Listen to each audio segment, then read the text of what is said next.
In this video, we're going to show an example of how you can create simple worksheets using Keynote, which you can then export to Showbie for your classes to complete.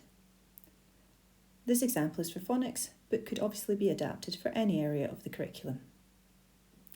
As you can see, this document consists of 6 slides, each one of them slightly different in the way that it's laid out to show some possibilities of what you may ask your students to do on Showbie, where you could want them to read, draw or write.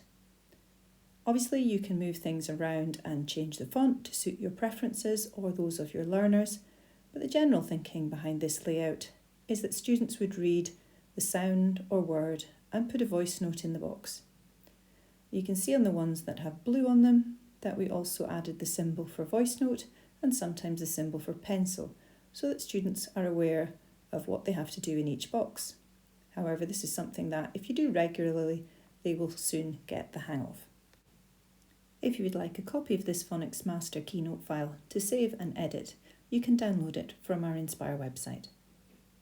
To customise one of the slides, simply tap on your chosen layout in the slide sorter on the left. You can edit what is there or press on it and select Duplicate to work on a copy. Select the text that you want to change. Keynote will automatically want to start with a capital letter, but if you use the on-screen keyboard, you should be able to turn that off and select lowercase. Once you're happy with your worksheet, click on the drop-down arrow next to the title of the document, select Export, and you can export it as an image or a PDF. I'm going to choose PDF. Make sure you select the slide range that you want. In this case, I only want slide 1, so I'm going to make sure it says 1 to 1, and then I'm going to go back and press Export. And I decide on where I want to save my document. I could choose to save it to Files, or I can send it straight to Showbie. If you select Showbie, simply tap on it, choose which class you wish to send it to, and which folder. Remember, you must have already created an assignment for it to go to before you try to send it. But you can save it to Files and pull it through to Showbie that way too.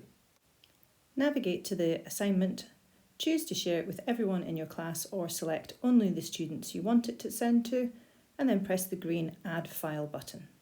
Now if we go to Showbie and we go into the assignment we sent it to, we can see our document is there, and so can the students in our class. They then simply open up, select Voice Memo, tap in the box where they want to record it, and press the red button to start to record. For this type of activity, I always encourage younger learners to repeat the sound several times in case they cut it off. Please remember that on shared iPad devices, students will always have to allow permission for Showbie to use the microphone at the beginning of every new session. Once they are happy with their recording, they press Save, and if they tap on their icon, the voice note will shrink down and stay in the box. They can then choose the pen to select the colour that they want and the thickness of pen, and then draw an appropriate picture to show their understanding of that initial sound or word. Going back to our Keynote, to create a new blank page, click on the blue plus in the rectangle at the bottom left-hand corner and scroll through the options until you find the blank at the bottom. To add lines, boxes or text, tap on the Shapes tool in the centre at the top of your screen. That's the one with a circle hiding behind a square. Tap on the shape you want and it will insert it in the middle, and then just use the blue dots to change the size and position.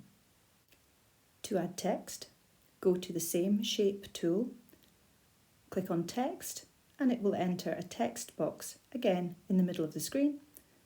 You can then move it to where you want it to be, tap on the paintbrush to edit it and change the font and text size.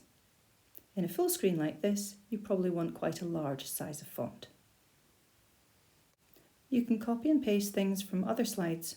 So if you want to copy the Showbie style icons or the boxes, just tap on them, press copy, go to where you want them to be and press paste. When you're happy with your worksheet, export it as before and send it to Showbie or save it to your files.